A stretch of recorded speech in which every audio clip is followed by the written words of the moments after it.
जुड़ चुके एक बार कुछ खास खबरों को लेकर बताते हैं। अगली खास खबर आ रही है दौसा से, देखते हैं क्या है खबर।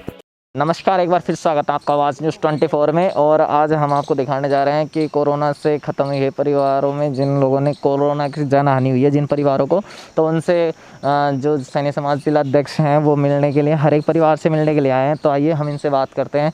तो सर, आप बताइए हमें कि जिस प्रकार आप जो पीड़ित परिवारों से मिल रहे हो, अब तक कितने परिवारों से मिल चुके हो और उनके लिए आप क्या क्या उपयोगी काम कर चुके हो?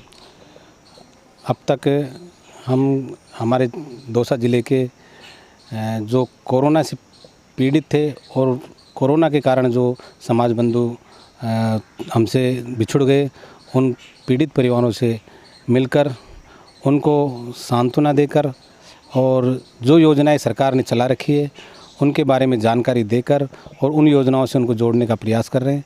और उन योजनाओं के माध्यम से जो लाभ उनको मिले वो पूर्णतः दिलाने का हम सब मिलकर काम कर रहे हैं। अब तक कितने परिवारों से मिल चुके हो सर? अब तक लगभग हम क्या क्या कमियां देखने बिल्कुल जो सरकार की तरफ से भी कुछ कमियां, कुछ समाज की तरफ से भी? अब तक में लगभग हम 20 से 22 परिवारों से मिल चुके हैं। और जो कमी हमें नज़र आ रही है, मैं सरकार आपके माध्यम से सरकार से भी निवेदन करूंगा कि सरकार ने जो योजना चालू की है, बहुत ही अच्छी योजना, कोरोना मुख्यमंत्री सहायता योजना, और उसमें RT-PCR की जो रिपोर्ट है उसको अनिवार्य की है।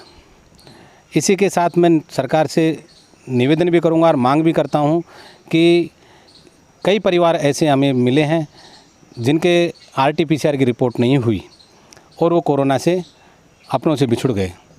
तो हमारे साथ कैलाश जी भी मौजूद हैं, तो आप क्या कहना चाहोगे इस बारे में? इसमें मेन कारण तो यही है कि जो भी इस कोविड महामारी में समाज बंधु हमसे बिछुड़ गए हैं, उनके जितनी जानकारी मिलती है, उनके घर घर जा कर के उनसे डॉक्यूमेंट्स और जो भी चीज़ों की जो कमी है, बहुत सी मूल समस्या होती है कि किसी की RT-PCR जांच नहीं हुई या किसी को इनके बारे में जानकारी ही नहीं है और वो कोविड से उनकी डेथ हुई है।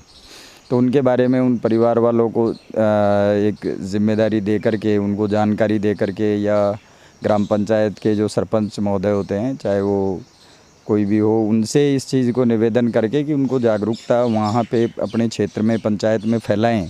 और जो भी कोविड से जिनकी डेथ हुई है, जो दंश परिवार ने झेला है, उनको जानकारी दें और उनका सहयोग करें।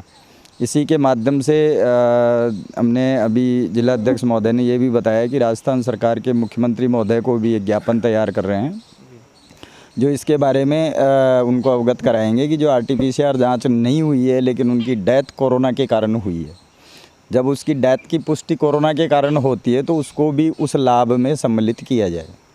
इसके लिए घर घर जा कर के ये जागरूकता लोगों में ला रहे हैं, सबको बता रहे हैं इस चीज़ के लिए कि भी ज़्यादा से ज़्यादा इस चीज़ का लाभ सरकार की ओर से जो दिया जा रहा है वो मिले। तो सर, इसमें आपको ज़्यादा कमियां सरकार की तरफ से देखने को मिली है या फिर लोग जागरूक नहीं हैं इस चीज़ के लिए? लोगों में जागरूकता नहीं है। सरकार की तो जो पॉलिसीज़ हैं वो उनकी गाइडलाइन के मुताबिक उन्होंने लॉन्च कर ही दी, और वो लाभ तो अगर उन गाइडलाइन को फॉलो करते हैं तो सरकार तो लाभ दे ही रही है। लेकिन कहीं न कहीं जो परिवारजन हैं, जो गाँव में जिनकी जानकारी नहीं होती है, वो चीज़ें छूट जाती हैं, जिनके कारण उस लाभ से वंचित रह जाते हैं। तो वो एक कारण है कि अगर वो जानकारी पूरी हो तो वो लाभ लेने के मिल सकता है, उनको अधिकारी बन जाते हैं। तो वो जानकारी होना बहुत ज़रूरी है। अभी तो गांव में हमको देखने को ये भी मिलता है कि बहुत लोगों को ये पता ही नहीं है कि कोरोना की गाइडलाइंस क्या हैं और उन गाइडलाइंस के तहत हमें क्या लाभ मिल सकता है। तो ये जानकारी के लिए ही जब तक हम जाएंगे नहीं, बताएंगे नहीं, तो पता नहीं चलता है। अभी तो हमारे अध्यक्ष महोदय ने बताया कि एक तहसील में तो देखने को ये भी मिला है कि पेशेंट्स के साथ साथ उनके जो डॉक्यूमेंट होते हैं वो भी जला दिए जाते हैं। तो कहीं न कहीं ये होता है कि एक जो जानकारियाँ नहीं होती है, जिनके कारण ये होता है। जैसे पहले होता था कि आदमी बीमार है और वो डेथ हो गई तो सारे उसके साथ डॉक्यूमेंट जला दिए जाते हैं। तो खैर अभी उतना तो नहीं है, लेकिन कहीं कहीं थोड़ा होता है, तो उसकी जानकारी देना बहुत ज़रूरी है। तो जिस प्रकार हमें भी जानकारियाँ मिली हैं, लोगों का जागरूक नहीं होना पाया गया है। तो इस प्रकार जो सरकार की हैं, जो भी योजनाएं हैं, हम तमाम लोगों को भी बताना चाहेंगे। सारी बातों को ध्यान रखें ताकि आपके जो क्षति हुई है उसकी भरापूर्ति खैर की तो नहीं जा सकती, क्योंकि जो आदमी गया वो नहीं आ सकता। तो इसी के साथ आप बने रहें आवाज़ न्यूज़ 24 के साथ। कैमरामैन राहुल कुमार के साथ रामबाबू सैनी, बांदीकुई।